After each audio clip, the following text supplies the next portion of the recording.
This is about car photography gear regrets.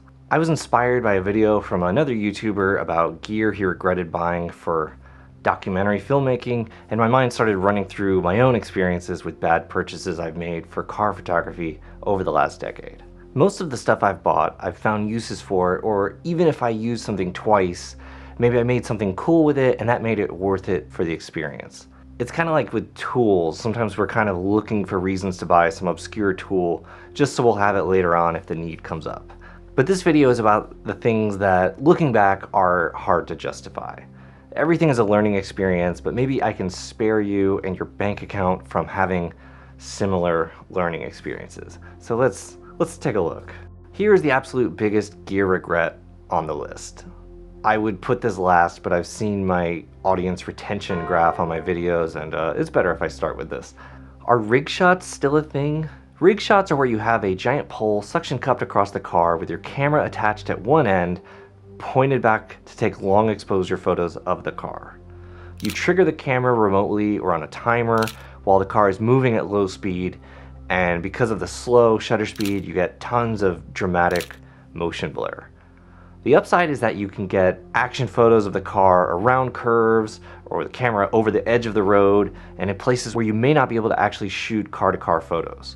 All of that is valid. I can't dispute any of that, but it's not for me. When I bought this rig kit in 2013, the appeal for me was that I'd be able to set this up without the need for a crew of people required to do a car-to-car shoot. You know, 2 drivers and 2 cars in addition to me. But you actually should have someone else around to help you drape this giant steel pole across your car. I did it by myself and it was very sketchy and nerve-wracking. This isn't like attaching a GoPro. This is 40 pounds of steel and clamps, not to mention your heavy and expensive camera and lens. I think now the rigs are made from lighter materials, but in 2013 we used steel poles, as if we were about to construct a chain link fence. And I discovered some other downsides. Even though your camera is extended away from the car, it's still close enough to the car that I needed to get a 13mm wide-angle lens, that's another gear regret, in order to get the car in the frame. And that 13mm lens has this big glass dome, so it's a hassle to get an ND filter for it, and that is something you need if you're shooting long exposures in daylight. Oh, another characteristic of a 13mm lens, I hate how it looks, I hate the fisheye look, and I don't think it makes cars look good. This entire aesthetic looks like 2006 to me. We might as well throw on the fake HDR. And then, every time you want a different angle, you have to dismantle the poles and suction cup mounts and do some geometry calculations to figure out how the pole needs to attach so that the camera is positioned where you want it to be. So it's not a quick setup and tear down, and that's not even including being extra cautious due to the very real risk of damaging a car and destroying a camera. No matter how well attached and anchored the pole is, it still flexes and sways a little, so you still get camera shake, and you end up with a bunch of photos where the subject is blurry. And then in the photos that are sharp, you have this dumb pole you have to Photoshop out of every image. And don't forget reflections of the pole and reflections of the camera. The fault lies with me. I had totally unrealistic expectations, and none of these downsides should have been a surprise for me if I had even thought about it for 5 minutes before purchasing. It is unrealistic to try to get a variety of setups. I think you're better off spending an afternoon or an evening nailing one camera position, get one photo, composite the hell out of it, take one section from one shot and parts from another shot, and then put it together in one shot, all this stuff that I don't enjoy doing. After using the car rig, I would much rather shoot a moving car from another moving car, getting more spontaneity, more unexpected backgrounds, and spend a lot less time faking stuff in Photoshop, and less time carrying around a bag of steel poles.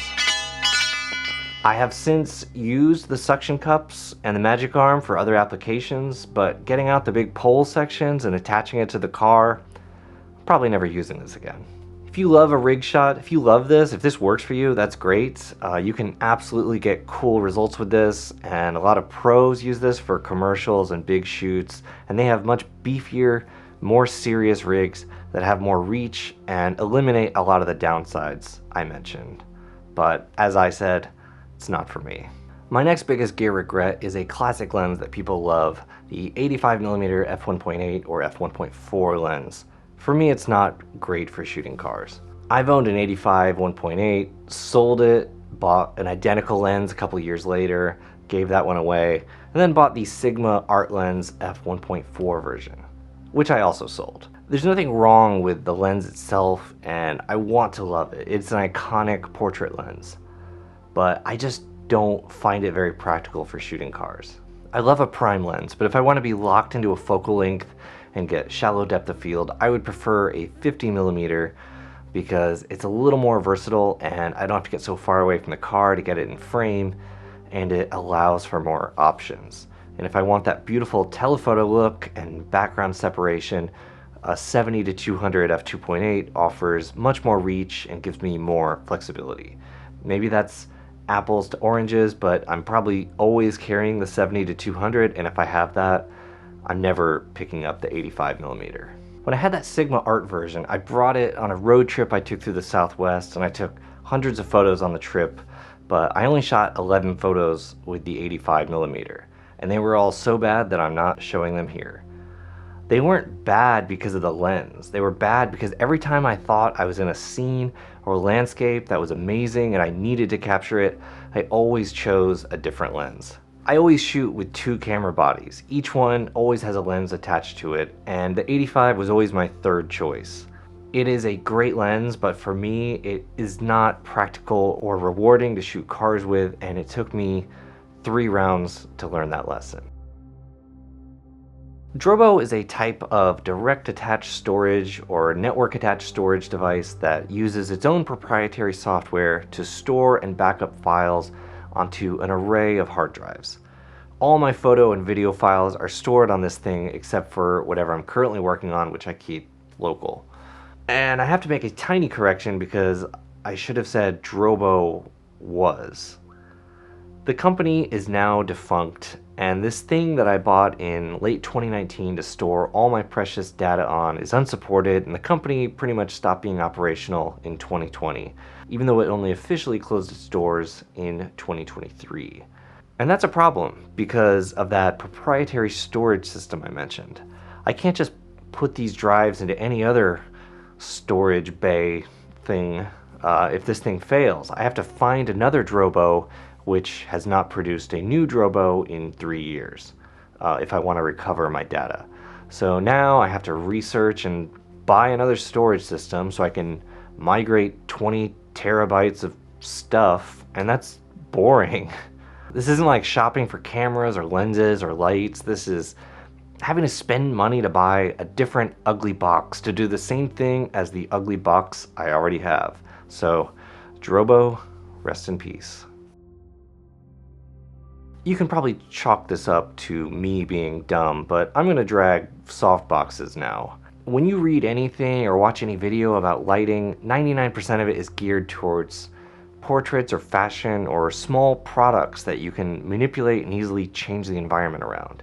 And every expert tells you that how you modify and soften the light is more important than just about any other aspect of lighting. And that is absolutely true for portraits and most subjects. But when I tried this with cars, I discovered that a softbox or reflector like the one you would use for a headshot doesn't do a lot except show up reflected in the car. The best light modifiers for cars are gigantic panels, enormous softboxes, or photo studio walls. You have the most control over what's being reflected because of the size, but we probably aren't taking that with us on the go. A car is like a mirror that reflects everything around it, and because a car is generally a curved, convex shape, it scales down the scene it's reflecting to fit everything onto the surface of the car, which is why reflections appear smaller instead of one-to-one like an actual mirror.